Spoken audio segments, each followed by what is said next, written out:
Okay. Welcome back. Welcome back to me. I'm sorry I was not here with you on Thursday, but it looks like you all survived just fine without me for the midterm. If you have checked your email in the last hour or two, you have gotten an email that lists all the scores for the midterm and what those scores roughly mean. So there were 47 questions on the midterm. The average score was a 39.5, which translates to 84% correct.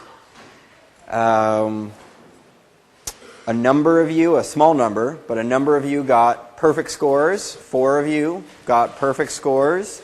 Several other people got 46 out of 47. And so the magic number for interpreting your score, if you did not get a 46 or 47, is 46.4. That is the average of the top 10 scores. And that's what sets the bar against which I multiply 90%, 80%, 70%, and so on. Now, of course, this is all just sort of pretend at this point, because really the only time I do that where it counts for me is at the end of the quarter after I get a number that combines all of your points and scores. Okay? But I know that everyone wants to know how to interpret what they've gotten so far.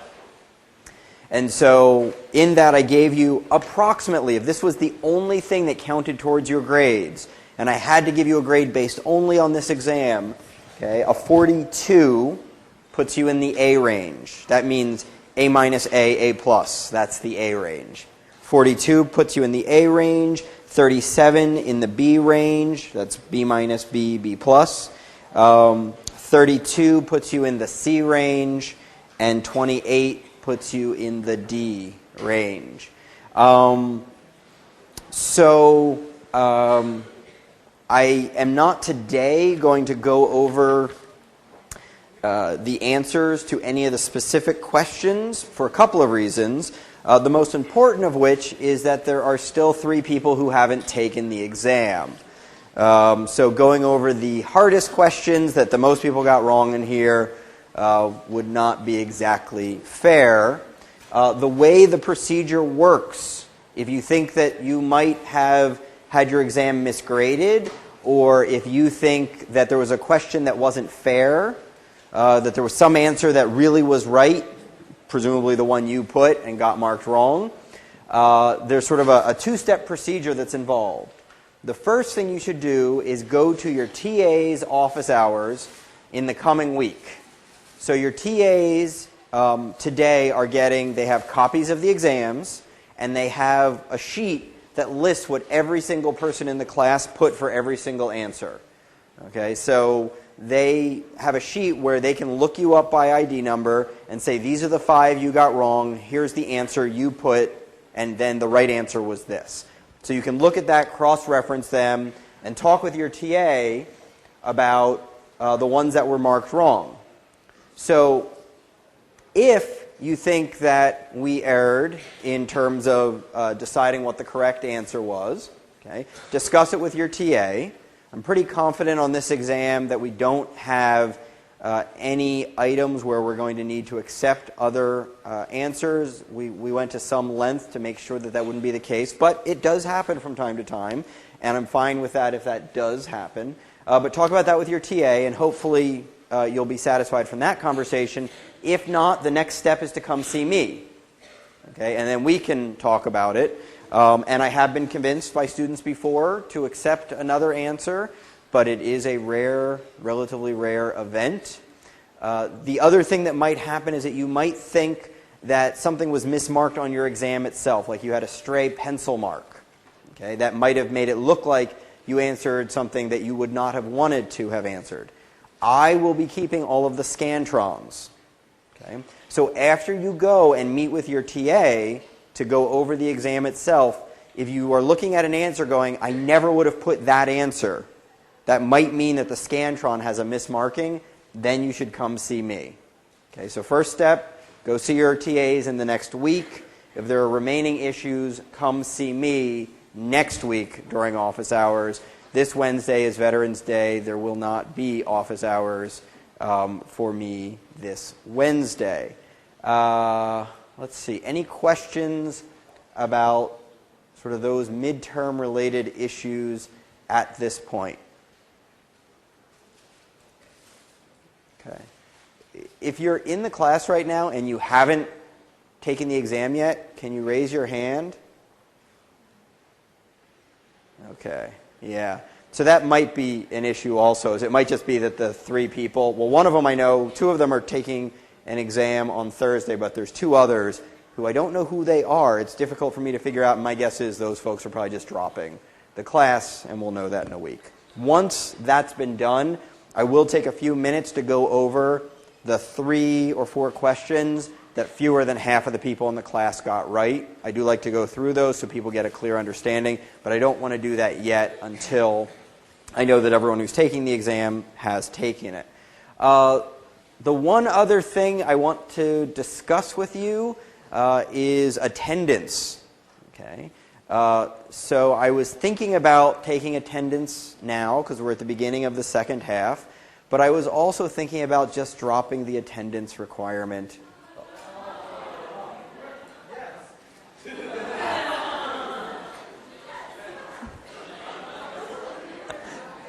But you know, your enthusiasm to that response actually makes me nervous about dropping the attendance requirement.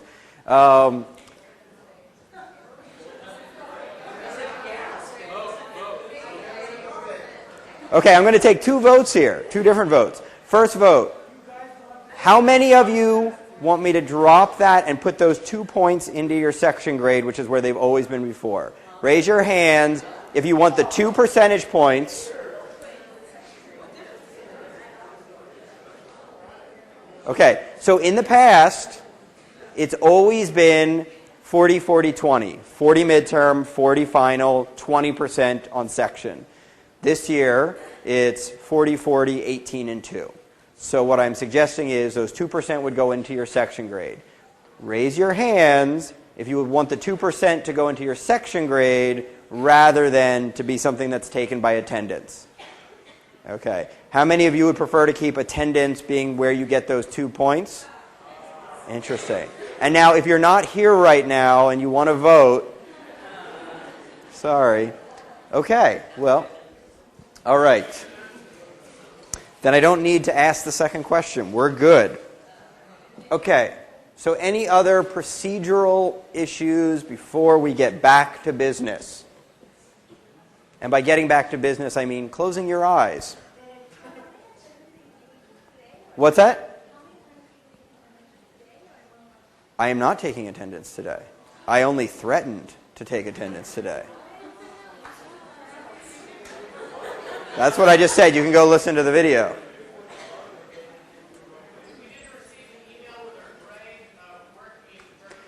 Oh, right. So if you did not receive an email with your grade, that probably means the registrar or psychology has the wrong email address for you. I can't control that, but I did post it also to the Blackboard website. So the grades are there as well, in the same area that I post all the lectures as PowerPoint slides. Okay, so I would like you all to close your eyes temporarily.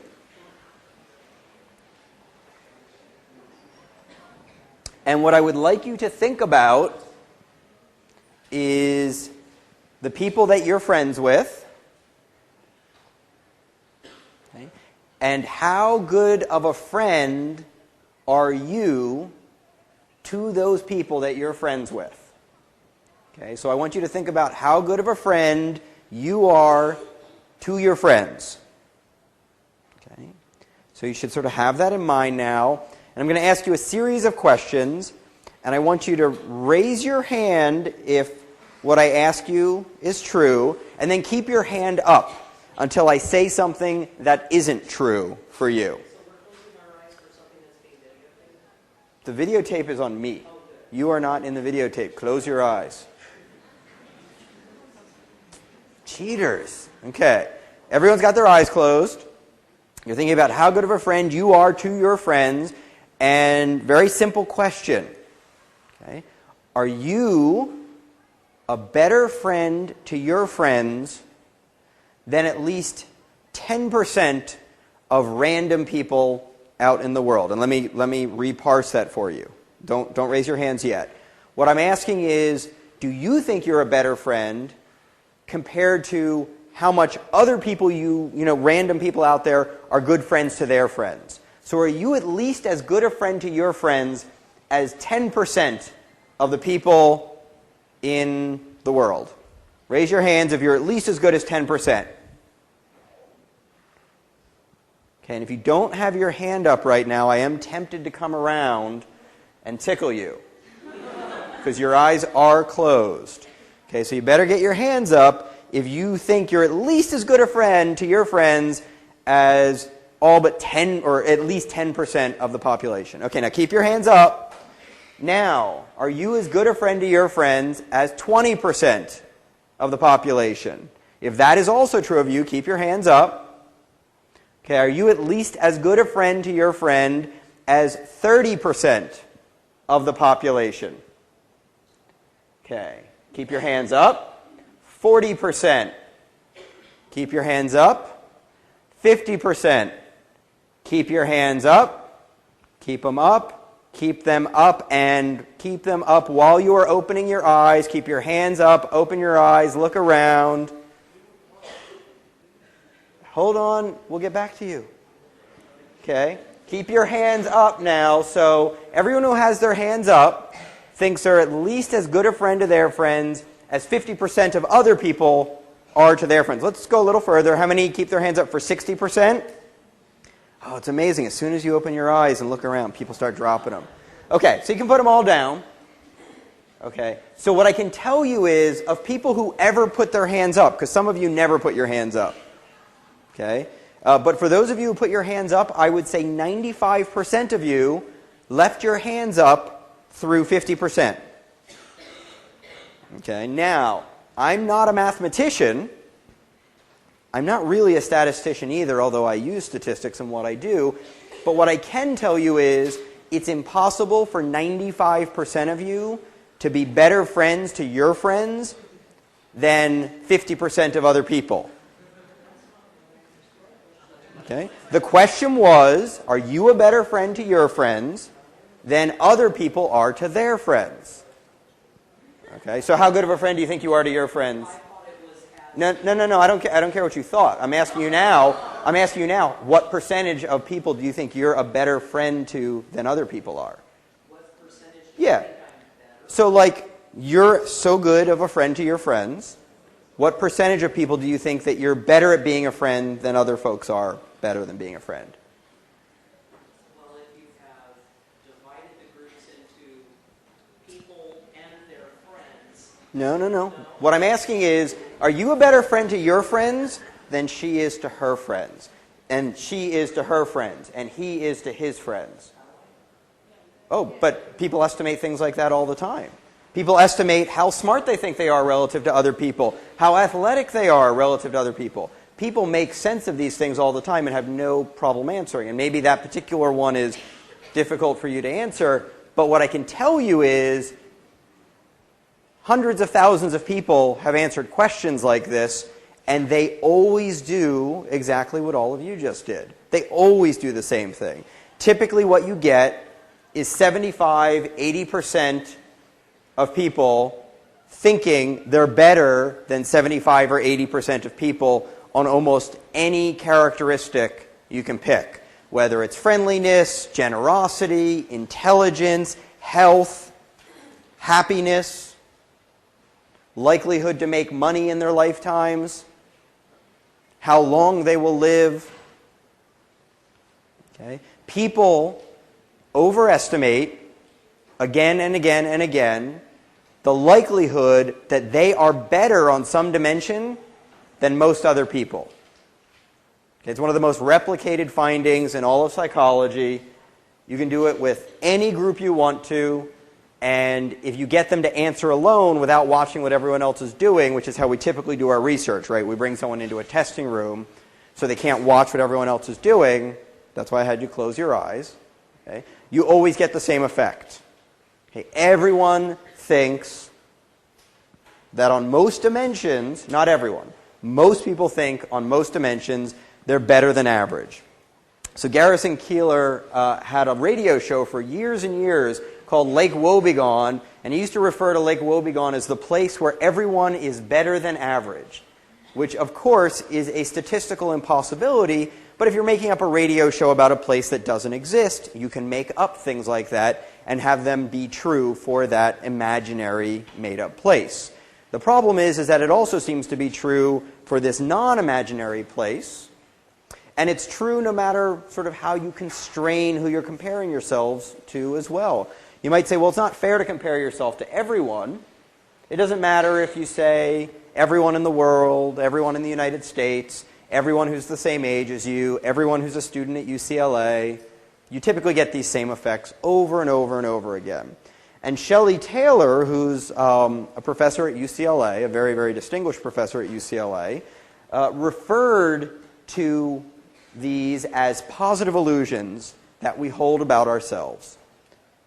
In the 1980s, she wrote a paper on positive illusions, and she actually suggested that having these positive illusions, okay, are actually very healthy for you. They have all sorts of mental and physical health benefits, having these positive illusions. And others have debated whether that's really the case, whether it's a good thing to be positively deluded about yourself, or whether it's a bad thing. And it's an ongoing debate. But what's not in debate is that typical folks, like all of us, tend to think we're better than average, and the only group that reliably is accurate about where they fall on different dimensions are people diagnosed with depression. Okay, depressed folks are quite accurate in assessing where they fall on various dimensions. And so this is a big piece of the evidence, is that people who are mentally healthy, who are not diagnosed with depression, are less accurate about themselves. They have more of these positive illusions and more extreme positive illusions than individuals who are depressed, clinically depressed. Okay. What I want to think about here, we know this from lots of things we've already talked about, but we know most people don't realize that they're biased in this way, right? So I can tell you this lecture, and I can ask you, who out there is biased, right? And you'll all think, oh yeah, no, I get it. Lots of people are biased. But I was accurate when I raised my hand. Right? I was the accurate one. And of course some of you are, right? Somebody is the best friend to their friends. And they're probably going to raise their hands and say, I'm the best friend to my friends. Okay? So it's not that everyone who had their hands raised is inaccurate. The point of that demonstration is that some of you who had your hands raised were inaccurate, and none of you think you're that person. You think you're that person? Sure.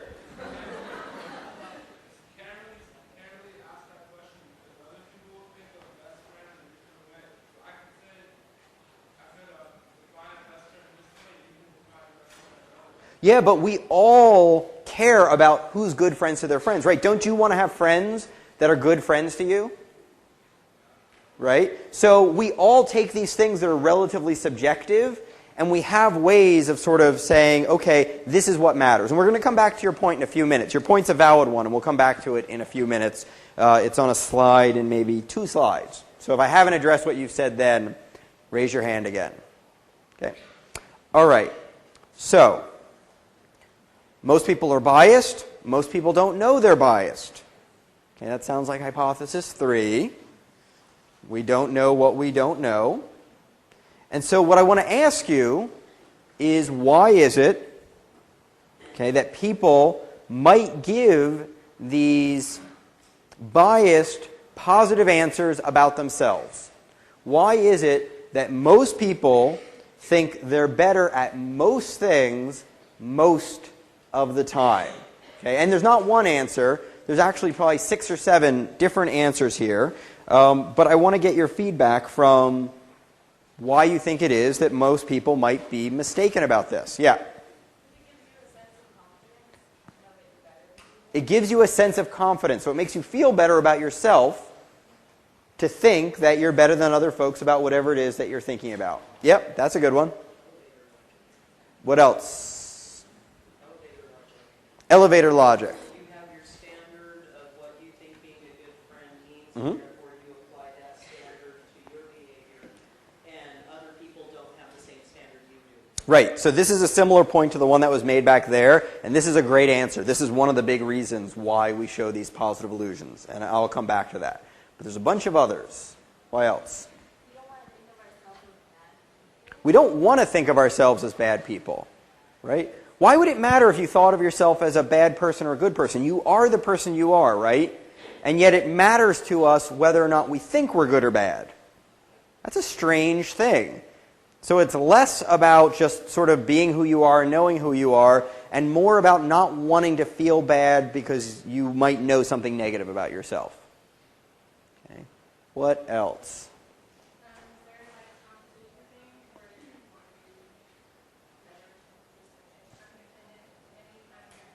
We certainly want to be better. The question is, why and why do we delude ourselves into thinking we are better? And remember, people don't just delude themselves and know they're deluding themselves. They don't just say, I'm going to say I'm 20 points smarter than I am just because that's what I want to say. They actually believe it when they say it. So the question is, how do we end up believing these things? Yeah. Well, a self-fulfilling prophecy would mean it was true. Unless you're saying you're trying to set up a self-fulfilling prophecy and make it come true. And I think that's a reasonable account, if that's what you're pointing to. Is that if I don't set high expectations for myself, how am I going to get there? Right? Yeah.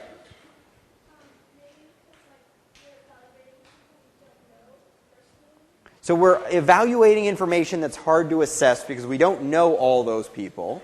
Okay? But now here's the interesting thing. Think about your friends. Think about your friends and think about 5 of your friends and how smart you think they are relative to everyone else. Okay? We don't have any problem thinking we can do that pretty precisely. Right? We know which of the 5 is the most smart. We know which of the 5 is probably the least smart. Or pick whatever, athletics, it doesn't have to be intelligence. And we have a sense of where they fall relative to the whole distribution of people. What about anything darker? Nobody reads Freud anymore? I mean, I don't like Freud personally, although I am vaguely related to him. But vaguely, like my family married into his family at some point. So I don't have his blood. I'm okay with that.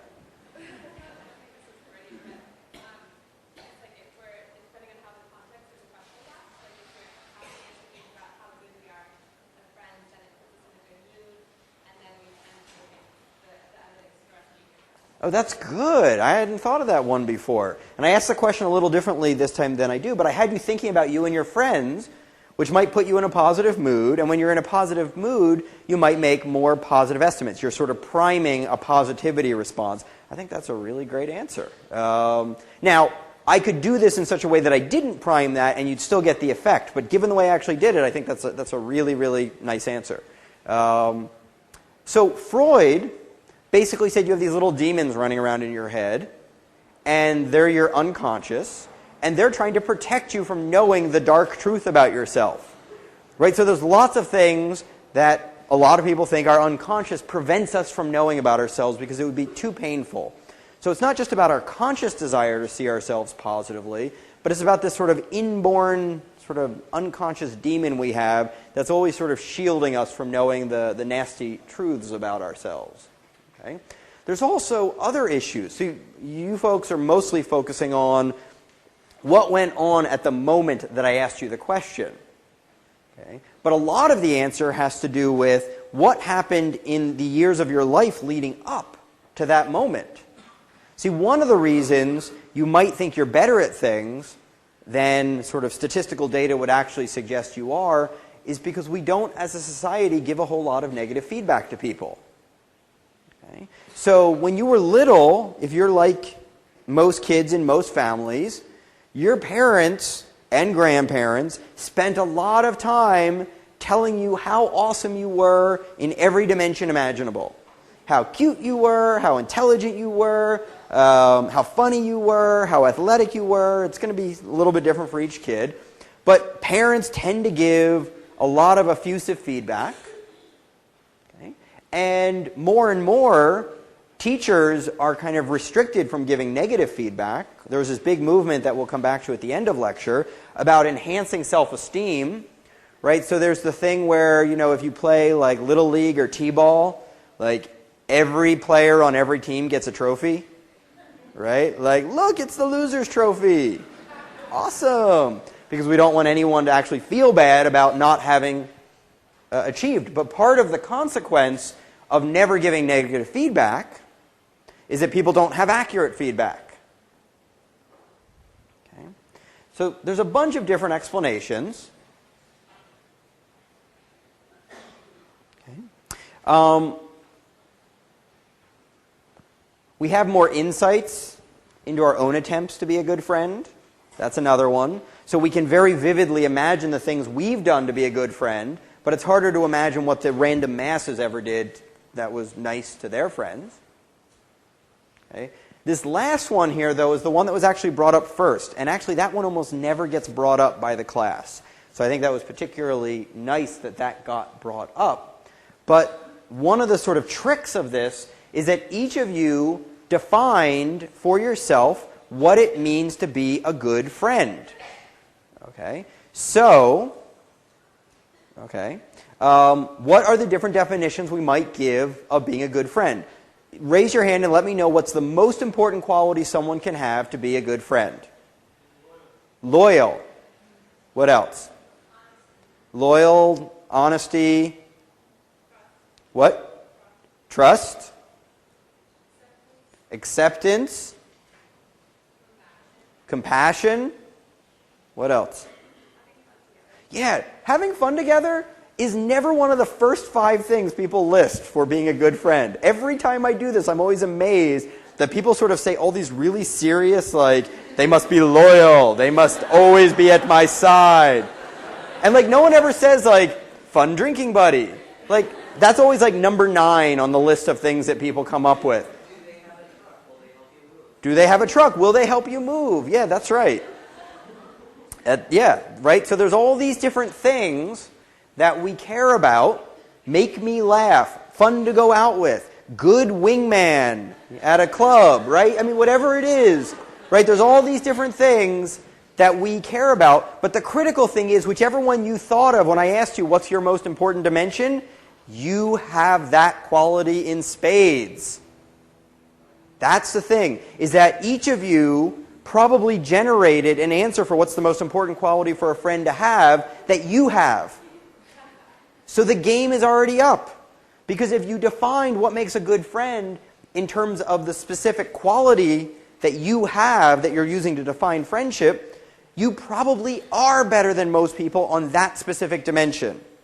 Right? If you remember back to the study by Tom Gilovich on the 60s and 80s music, where the 2 people sort of said they disagreed. One said they liked 60s music, one said they liked 80s music, but really they were talking about different bands. And if you got them to actually agree on what bands were representing the 60s and the 80s, they tended to agree. This is a very similar phenomenon. Here, you've got people defining what friendship is in different ways. And they're probably each mostly right that they are better than most people on that particular dimension. Because that's the thing that they themselves emphasize. And so the person who values loyalty is loyal. And the person that values fun is fun. And what we don't think about is all those other definitions that other people might be applying. So this is a case where in terms of what you're specifically thinking of, you're probably right. But when you generalize that to saying, well, this is what defines being a good friend in general, well, now you're all using different definitions. And if we all sort of came up with an agreed upon definition, then it's harder to sort of run that trick and have it work. People will still say they're better than average, even if you give people a very specific set of definitions. But the effect is attenuated. Now, David Dunning is a professor at Cornell who does really amazing research. And he did these studies on this sort of defining of the comparison standard, defining what dimension is relevant and important. What he did in these studies is he would have people come in and he would have them list, what is most important in a friend. He would do it with lots of different things, but let's just stick with that example. So he would have everyone list, kind of what are the 5 most important characteristics in a friend, from most important to next most important to next most important. So you'd get these 5 things. And then he would have them fill out some personality questionnaires, and he would give them fake feedback about themselves. Okay? And for some people, he gave them feedback that the 5th most important characteristic was something that they weren't very good at themselves. But for some people, he gave them feedback saying their most important characteristic was something they weren't very good at themselves. So some people who said loyalty is really important in that intake questionnaire, when they got their feedback based on the personality data, they said, well, the psychologists have reviewed your personality data, and one of the things they've noticed is that you're probably not a very loyal person. Okay? I don't think they did it quite so bluntly, but that was essentially what they did. Here's the interesting thing. They then asked them again in the next testing period, list the things that are really important in being a good friend. Okay? If your first thing was something that you had been told you weren't very good at, they now didn't list that as the most important characteristic in being a friend. Now they listed something else that they were told they were good at. Okay, so there was this subtle movement in how they defined what being a good friend is as a function of what they currently believed they were good at. So you could get a person to change their definition on the fly by changing what they were told they themselves were good at. I just think that's brilliant. I wish I had done that study, but I never would have come up with a study like that. But I think it's really, really cool and really illuminating about how we work. Yeah? Oh, the only condition that really matters is that he told people, so there's the condition I told you about that matters and another condition that I didn't tell you about that also matters that I should have mentioned. So the one I told you about that matters is when people were told that the thing they had listed as their most important characteristic, they were told they're bad at that. And then there were other people who were told they were really good at something that they listed lower. And the people who were told they were really good at something they listed lower moved up the importance of that characteristic later on.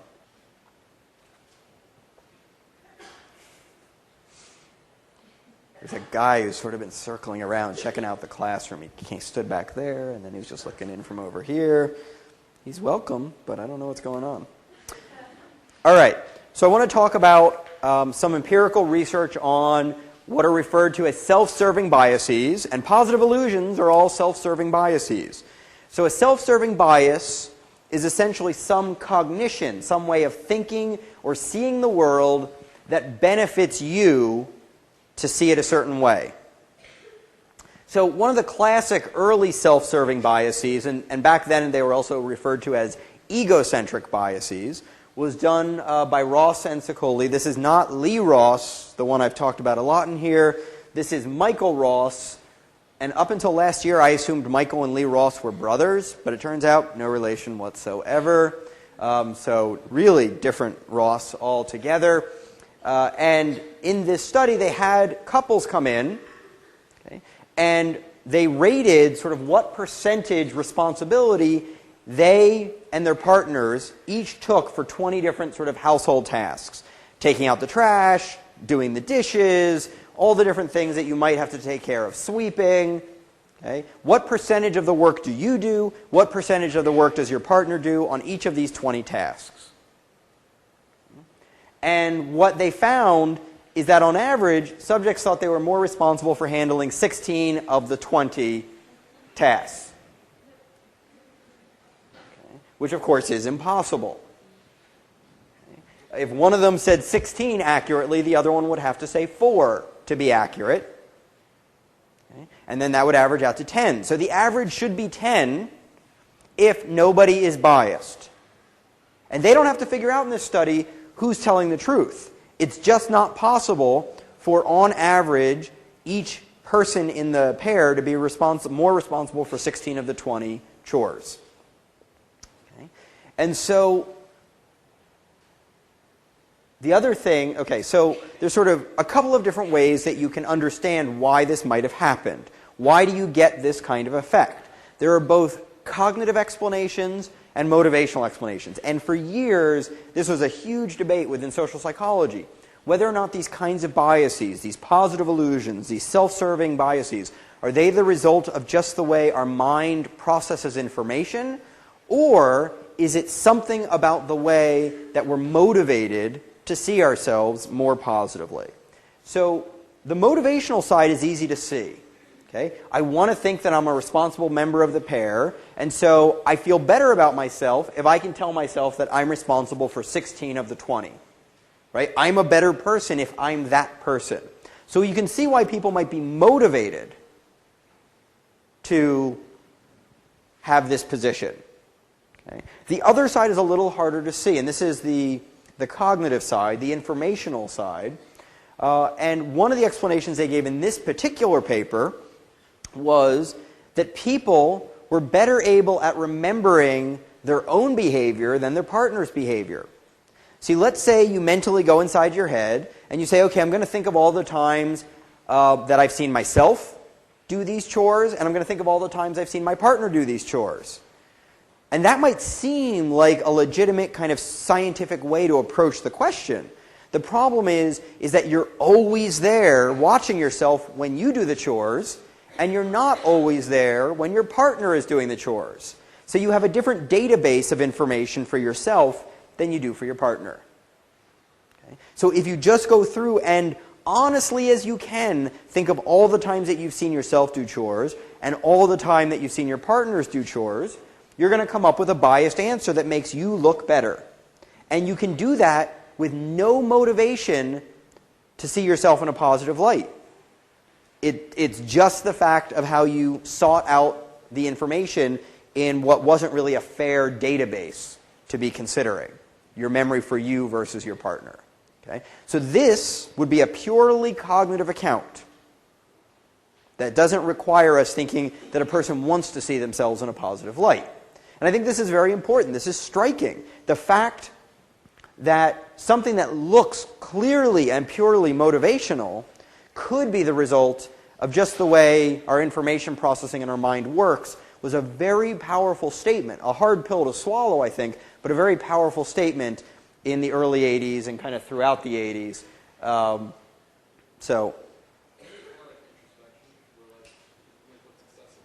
Sure. So the statement was, isn't this like the introspection error, introspective thinking error? And it certainly is, right? This is another example where what people went to sort of look for in their own mind wasn't the right stuff, because what's easily accessible, just like in the Tim Wilson study, it was easier to put certain things into words than others. It's easier to retrieve memories about yourself than someone else, but that might not occur to you when you go use this strategy. You might just think, well, let me try to remember what I've seen of each. That seems fair. It just turns out that it's accidentally not fair. Now, I don't want to suggest that phenomena like these are only cognitive. But at the time, coming on the heels of Freud being a big deal for most of the 20th century, it was a really big deal to say, the more humans work like computers, and that was kind of the new metaphor that was coming in the 70s, was that the human mind is like a computer, and that has its own problems. But that metaphor, for a while, led people to think, well, then we're just going to be really good at doing things because computers are accurate and precise. Okay? But computers are accurate and precise at carrying out the instructions they have on the information that they have access to. And that information can be flawed, it can be inappropriate.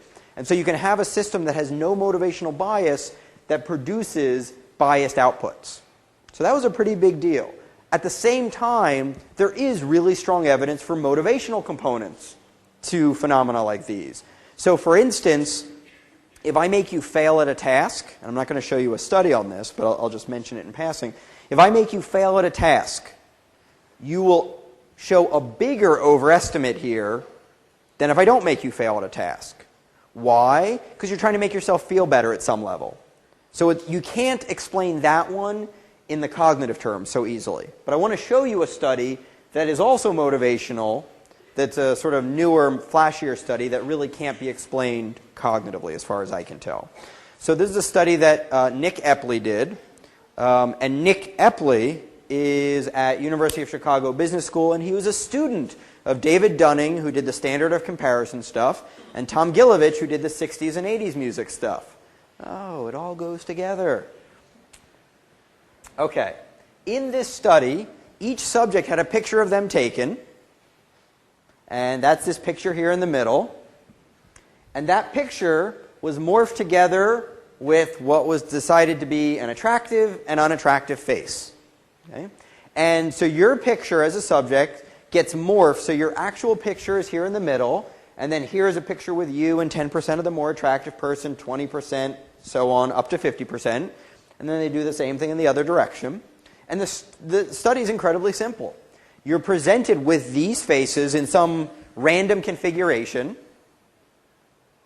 okay? And you're asked to pick which one is actually you. Which one is your actual face?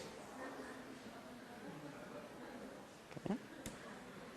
And what they find is that on average, this is their actual picture. And you get some people picking that. But look, you get almost no one picking over here, where you're morphed at all with the negative face. And lots of people pick faces that are morphed in with the more attractive face.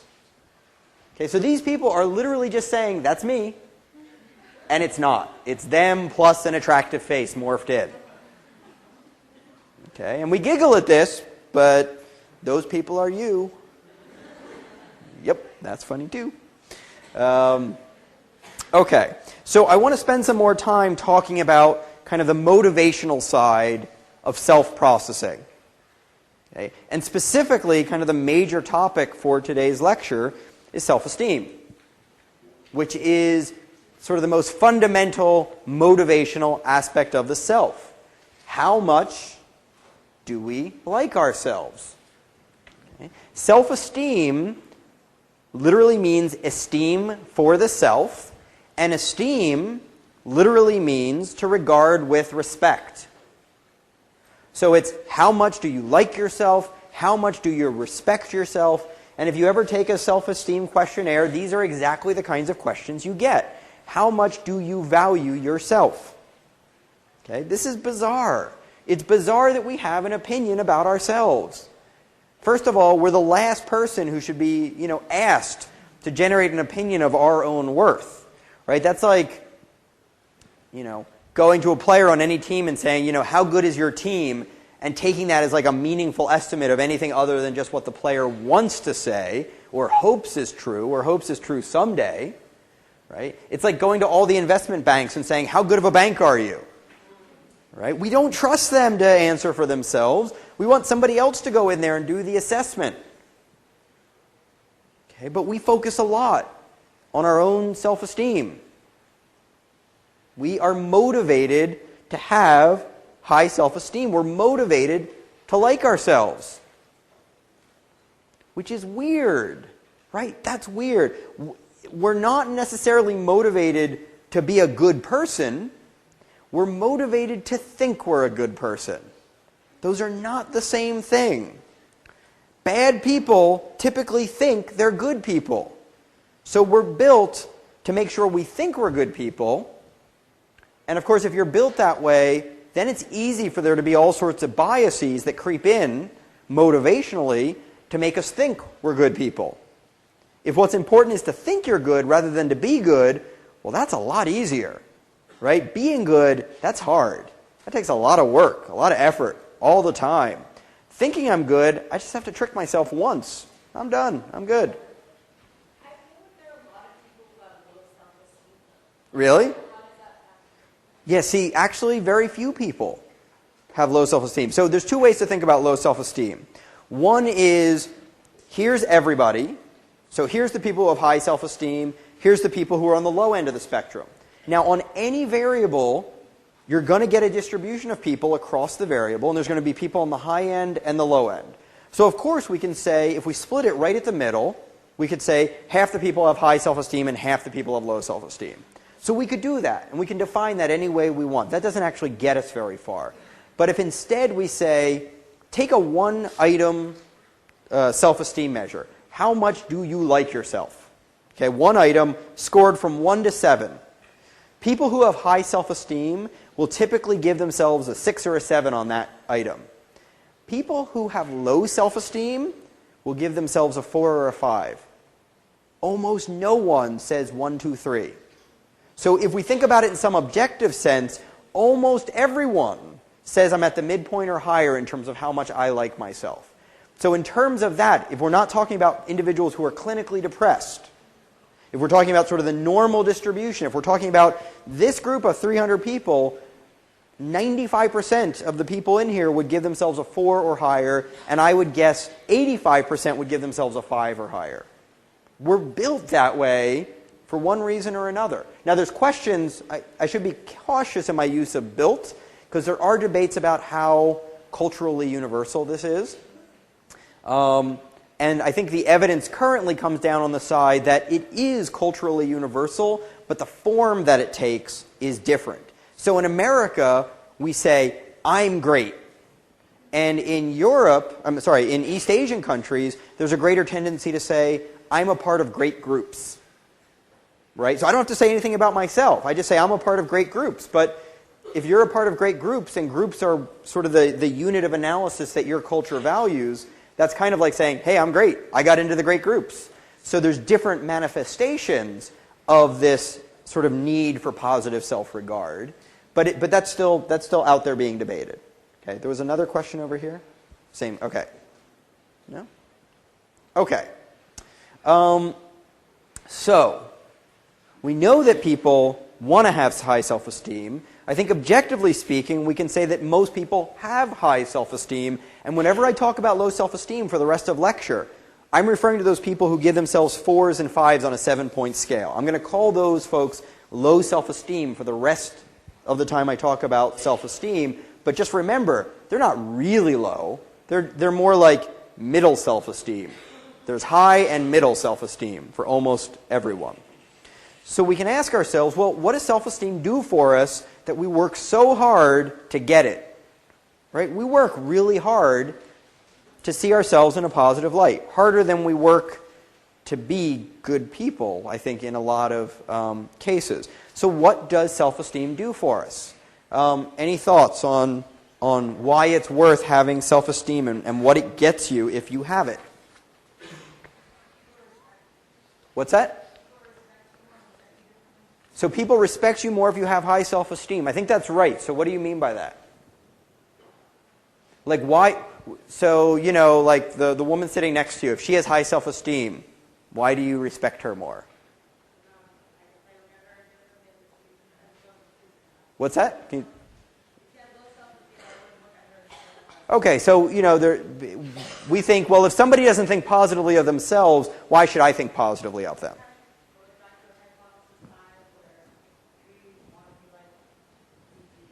We want to be liked.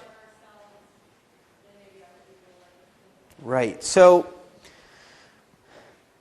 this is one of these cases where self-esteem may turn out to be a very paradoxical, unexpected, psychological phenomenon. Okay. So Mark Leary is at Duke University, and he was actually Tim Duncan's teacher when he was at Wake Forest. They published a paper together. And whenever Tim Duncan is in whatever town Mark Leary, Tim Leary, they'd be doing other things. Mark Leary is in, Mark Leary gets courtside seats for Spurs games. Only NBA player to ever publish a social psychology paper. Anyway, so Mark Leary had this amazing hypothesis. I think it's amazing. It's very counterintuitive, but I think it's probably right. And he called this hypothesis the sociometer hypothesis of self-esteem. Okay? And the sociometer hypothesis refers back to the last couple lectures. He said essentially, we carry around society standards, the generalized other. So if we meet those standards, it means that we're probably going to be accepted by those other people in society. Okay. In other words, my self-esteem reflects whether I'm matching the standards of the generalized other. And my self-esteem, therefore, is a proxy for how much I think I will be liked, accepted, and valued by other people in society. And so it's actually a measure not just of what I think of myself, but my best estimate of what I think other people are going to think of me. It's a predictor of whether or not we think we're likable to others, not just to ourselves. Now, what's so striking about this hypothesis is this is not what almost anyone thinks of when they think of self-esteem. We don't think the reason we want self-esteem is because it's an estimate of how much other people like us. We really think it's a personal thing just about how much I like myself. And I want to like myself more. But why would it matter if I liked myself more if that was the end in itself? If it's telling us how much we're liked and accepted by others, well, geez, then it's really important. Because being liked and accepted by others determines whether or not you're going to get picked last for the game, or you're going to get picked last to eat the food that the tribe brought back for today, and maybe you won't get to eat it all tonight. I'm thinking 10, 20,000 years ago, not this week. Right? But when we evolved, knowing that you were accepted and valued by the rest of the group, by the tribe, was hugely determinative of how good your life was going to be. And so self-esteem, if you have a generalized other, self-esteem is a way of assessing whether you're doing the kinds of things relative to that generalized other to get you to be liked and valued by others. Because it's hard to know what others actually think a lot of the time. And so this maybe gets used as a proxy for that. Now, the data that speaks to this hypothesis is really complicated, and it's not the same kind of straightforward data that I try to show you. So I'm not going to show you the data. I think the data does a reasonably good job of establishing the sociometer hypothesis as at least part of the story of what self-esteem is. And if you're interested in that, I can point you to the papers, or you could just go look up Mark Leary. But I think that's a really compelling idea, and I think that the data that I'm not going to show you is at least reasonably convincing that that's what's going on. Another idea that's sort of a more personally focused idea for self-esteem is that self-esteem helps us cope. Okay? That when we fail at something, maybe we sort of think about ourselves and think, am I a failing kind of person, or is this an aberration? Should I get up off the floor and keep going because I know I can do better than this? Or, yeah, is that just me? I don't do that well at things, so, this kind of makes sense. And so your estimate of sort of how much you like yourself, how much you think you are sort of good and good at things in general, can help you persist in the face of failure and recover from negative events. Okay, so I'm going to show you a number of studies that speak to some of these kinds of issues. So this first study is a study that was done by Jonathan Brown, who got his PhD here with Shelley Taylor. And in this study, and lots of studies that I'm going to show you, people come in and they get some kind of feedback. Either they're told something positive about themselves or something negative. They are given some kind of test, like an anagrams test, which is rigged for them to either succeed or fail. For these studies, it doesn't matter. All that matters is there's kind of a threat condition where you're told something negative about yourself or that you did poorly. And then there's usually some control condition, which is either neutral or positive. You succeeded. Okay? And then low SE is low self-esteem. High SE is high self-esteem. That'll be on lots of these figures that I'm going to show you. And what you see here is when people get positive feedback, they told they succeeded at an anagrams test, it makes them about the same level happy, regardless of whether they're high or low self-esteem. And this is a generally true thing. Self-esteem does not affect how people feel when they get positive feedback. They feel about the same. Everyone likes getting positive feedback. But when they get negative feedback, this is where you see divergence between the two groups. Okay? So everyone feels a bit worse when they get negative feedback, but the low self-esteem folks show a much bigger drop in happiness than the high self-esteem folks.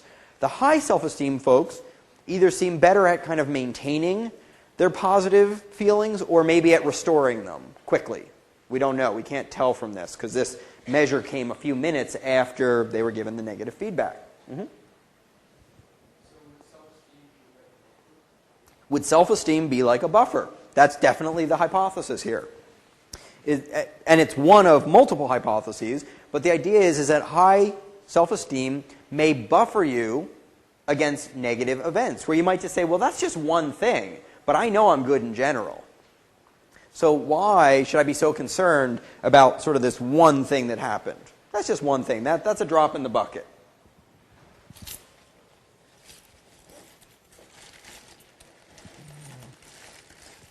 Okay. So that's one possible answer to why do high self-esteem folks feel better than low self-esteem folks after failure. HSE is high self-esteem. Okay. We can look pretty cognitively at what's going on immediately after success and failure. So there was a study done by Dodgson and Wood where they gave people positive or negative feedback.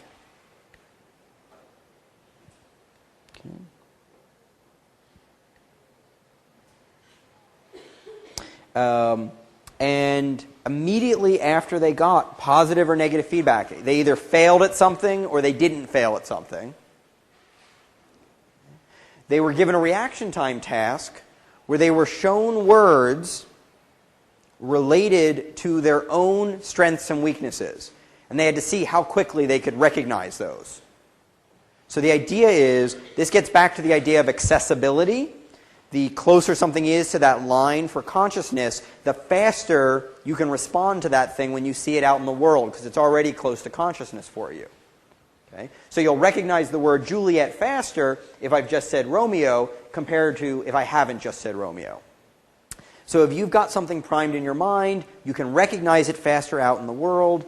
And what they found, okay, what we have are in kind of the bright green bars are the condition where they didn't fail at something before they did the reaction time test. And in the sort of clay green bars, you have the conditions where they failed. And these are all low self-esteem folks. So the interesting thing here is that people are slower to recognize their weaknesses, if they're low self-esteem folks, when they haven't just failed at something compared to when they have. So lower bars are faster, because this is reaction time. So the faster you do it, the lower your bar. And when low self-esteem folks fail at something, they get faster at recognizing their weaknesses. What that means is their weaknesses become salient for them after failure. Okay? And that's not too surprising. Right? This is kind of what you would expect to see happening in general. The thing is, it's not what happens for high self-esteem folks. So for high self-esteem folks, right after they fail, seconds after they fail, their weaknesses get less accessible to them. They get pushed out of consciousness. They get pushed further away from consciousness. And instead, what becomes more accessible? Their strengths. Okay, so words related to their strengths, they now respond to faster than before they failed. Okay, so failure makes them faster at thinking about their strengths. So what is coming to mind, not necessarily consciously, just in a primed accessibility sort of way, what's coming to mind is different for the high and low self-esteem folks after failure. Failure makes low self-esteem folks more primed for their negative attributes. And of course, if that's what's primed in your mind, that might help maintain that negative mood. Right? Because if that's what you think of easily, that's not going to help you get out of the mood. But if you have high self-esteem, okay, having your strengths come to mind when you fail may help buffer you and get you back into a more positive frame of mind. Yeah? Oh, I don't know that it's necessarily cognitive dissonance here. All this means is, look, if you failed at one thing, that may or may not be relevant to saying how you are in general.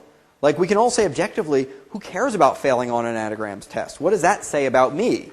Well, when someone with low self-esteem fails on an anagrams test, their general weaknesses come to mind more.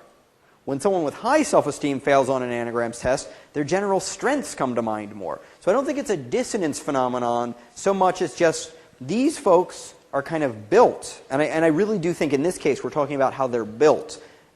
And built means DNA and your social life up until that point. But they change the wiring in you such that certain things come to mind more easily after failure, and it's different for these two folks.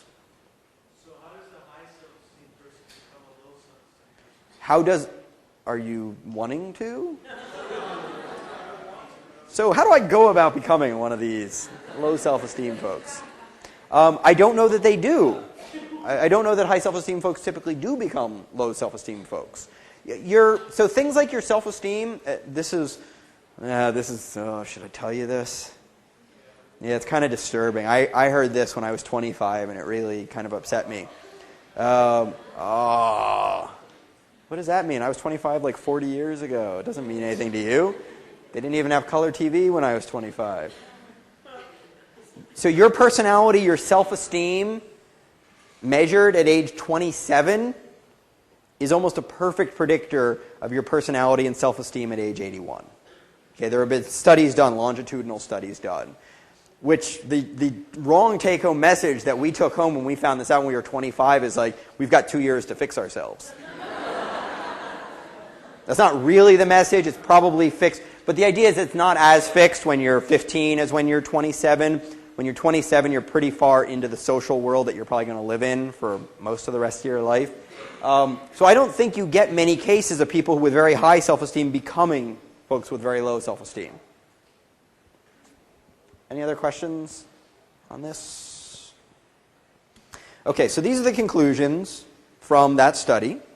And I've gone through these. Failure for high self-esteem folks makes their strengths more accessible, their weaknesses more remote, and this may aid in recovery. It might buffer you against the negativity of what you've just found out about failing at something, and it may prevent rumination because your mind tends towards the positive rather than the negative.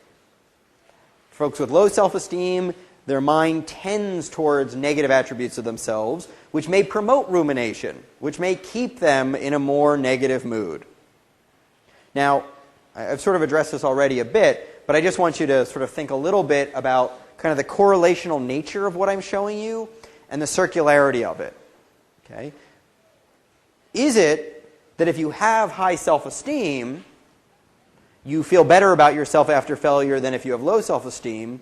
Or is it the case that if you're the kind of person who thinks better about yourself after failure, you're the kind of person who then says, I have self-esteem, high self-esteem? You could think about this in either way. And ultimately, I don't know that you can really tease them apart, but we tend to think that if you have self-esteem or if you just got someone to say they like themselves, that these benefits would accrue to them. But I don't know that that's true.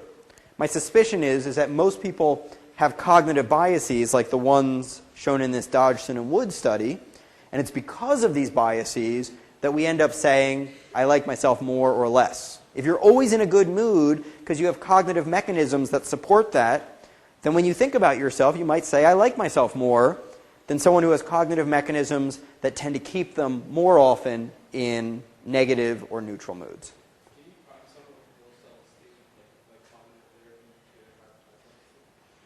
Can you prime someone with low self-esteem to have higher self-esteem? I mean, I think that you can probably temporarily create some minor shifts. I don't know if anyone has shown enduring changes.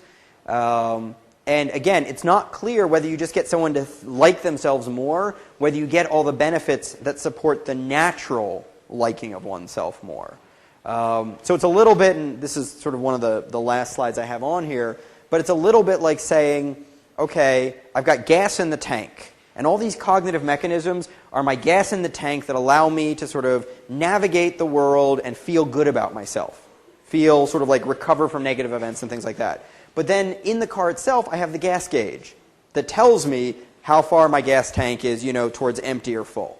Okay? Self-esteem is kind of like the gas gauge, and having these mechanisms are maybe like the actual gas tank. And so the question is If somebody goes in and just pushes the needle on the gas tank up to full, does that mean you're any more full? No, it doesn't work that way, right? So you can push the needle on the gas tank, you can trick the meter, but that doesn't mean you get any of the benefits of having a naturally occurring full tank. So I think that's kind of one of the issues that comes up. And this really comes up because of issues related to education and whether or not we should be trying to sort of take our kids and push their gas meter up to the top of the charts. And it depends on what you think self-esteem does and how it works. But we'll come back to that. Here's another sort of similar study. In this study, people were made to succeed or fail, say at an anagrams test, and then they were asked, would you like to watch this? So you have to watch a video for the next portion of the study. Okay? Would you like to watch this funny comedy video, or do you want to watch, some neutral, non-funny, non-interesting video? And what you see is that high self-esteem folks seem to appreciate that after failure, something that's funny and especially distracting is something that will help restore their mood.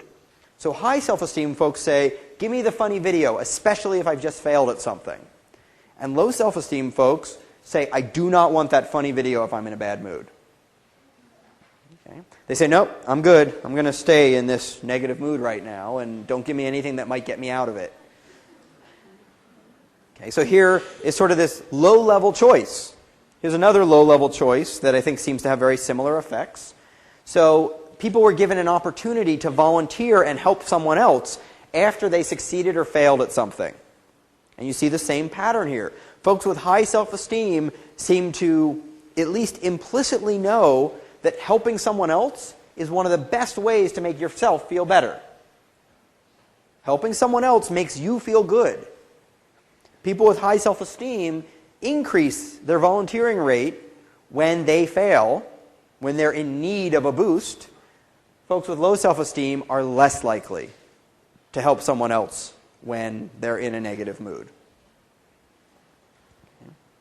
So, folks with high self-esteem have more favorable self-views, and they seem to be better at maintaining and restoring these favorable self-views. Okay. After failure, more positive thoughts, self-thoughts, are salient for them. They persist more in the face of failure. I don't think I actually showed you the slide on that I used to show. They're more motivated to restore their mood and more willing to help. Okay. So, apart from the question of why did this happen, because that's not what it looked like on my computer before class, but that says underneath it, if you could actually read what it says there, it says, is high self-esteem always a good thing? Okay. And one reason it might not be is because it creates a high standard to be maintained. If you have high self-esteem, then you think you're the kind of person that good things should always be happening to, who should be always winning, who should always be succeeding at things. If you have low expectations of yourself, when you don't succeed, it's less of a shock to the system. So, Roy Baumeister, Todd Heatherton have done a series of studies where they've looked at sort of the dark side of high self-esteem. Okay. This is the same Roy Baumeister with the historical theory of the self, but in his purely scientific persona. So what he did, similar to the other studies I've shown you, he threatens some people, so he makes them fail, he tells them they're bad at something, or just neutral, no threat, no failure, high and low self-esteem. And then after this, he gives them an opportunity to play this gambling game. And the gambling game kind of has a risky and non-risky strategy that you can play on any trial. Okay? I mean, there's always risk involved, but there's a riskier and a less risky strategy. And what he looks at is essentially how much money they win. I think they're playing with like nickels or something like that. And this is like someone winning $2.80 at the end of like the 5-minute gambling period. And so what he finds, the critical thing on here, is that folks with high self-esteem who have just had their ego threatened lose all their money. Okay? Threatened high self-esteem folks are not the people you should be betting your money on when they're betting. because they bet all their money away. And strangely, and I don't think they have a great story for this, low self-esteem folks make a ton of money when they have been ego-threatened. Okay? Any guesses as to why the high self-esteem folks end up down here? They have more to lose. Well, they have more to lose in the back. So their self-esteem is inflated, and what does that do in terms of the gambling? So I think what happens here is these folks with high self-esteem are hurting because they're so used to feeling good about themselves that being told something negative about themselves hurts more momentarily. And so what they're doing is they're scanning their environment for some way to make themselves feel better. Okay? We saw that they're willing to help someone more, because that's one way to make yourself feel better. But another way to feel better is to win a lot of money at gambling. That's fun, right? You've been to Vegas. You've at least seen movies with people going to Vegas. It's fun to win a lot of money. And so what looks like the way to win the most money is to take the risky gambling strategy. Because if you win at the risky gambling strategy, you get more money. But of course, risky gambling strategies don't ever actually pay off. They lead to you losing all your money. So while you could win more money, you almost never do when you take risky strategies. So the high self-esteem folks say, put everything on 13, let it ride, and then they lose everything. Okay? The low self-esteem folks aren't feeling real good about themselves, and they'll say, you know what, I'm just going to be conservative here. I'm not going to go crazy or anything, and they end up winning a whole lot. Here's another example, another reason why you don't want to be around a high self-esteem person necessarily right after they've had negative things happen to them. So this is, there's a variety of aggression games that are used by psychologists. And in this particular aggression game, what happens is you're in separate testing rooms, you and another subject. Okay? You're wearing headphones, and there's a button in front of you. And when you hear a sound, the two of you have to race to see who can hit the button first. Whoever hits the button first wins that round, and they get to administer kind of a loud noise blast into the other person's headphones. And you get to choose how long and how intense that noise blast is going to be. So they had folks who were threatened or praised, low or high self-esteem. And in general, nobody wants to actually give these loud, intense, long noise blasts, except for folks with high self-esteem who have just been threatened. Okay? And this seems to be a case where it's like, if I can make you suffer, relative to you, I'm doing better. So I'm willing to make you suffer to make myself feel better. Okay? That's what the folks with high self-esteem do when their ego is threatened. Okay? So, why isn't high self-esteem always good? There's more pride or ego to protect when threatened. Of course, we want to ask, does self-esteem lead to helping or hurting others? We've seen both. High self-esteem folks will do both. And what it seems to really depend on is which opportunities are available to them at that moment to raise their self-esteem. Okay, so high self-esteem folks will help, hurt, or just watch a funny movie, whatever it is that's available to help them restore their mood. Okay? So, should we be trying to increase people's self-esteem? Well, we've already talked about the fact that a lot of this is correlational, so we don't really know what direction the causal effects go in. Self-esteem may be the gas gauge, not the gas tank, and so you shouldn't be messing with the gas gauge if what you really care about is the gas tank. Essentially, this is saying I want to increase my self-esteem without trying to be more esteemable. Right? If you want to have higher self-esteem, be more esteemable. But these are not the same thing. We know people who are very esteemable that we think are amazing who have low self-esteem, and people who haven't done anything to warrant being esteemed by others who have very high self-esteem.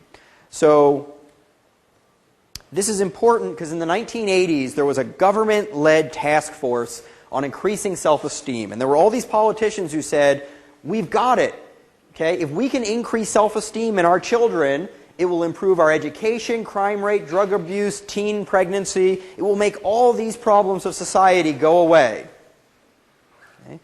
But you should know, and this is important, all the best data that has been garnered in the last 20-something years to assess whether improving someone's self-esteem actually leads to any benefits, it doesn't. Okay? There is no effect that's been determined when you do the studies, I think, the right way, which are complex studies to run. There's no long-term observable effect which suggests that when you change self-esteem, okay, you're fudging the gas gauge. You're not filling the tank. And so, how do you fill the tank? That's a whole separate hard question. But if we're focusing our efforts on messing with the gas gauge, that's not really going to get us anywhere. All right. That's it. How about that? I didn't think we'd finish that lecture.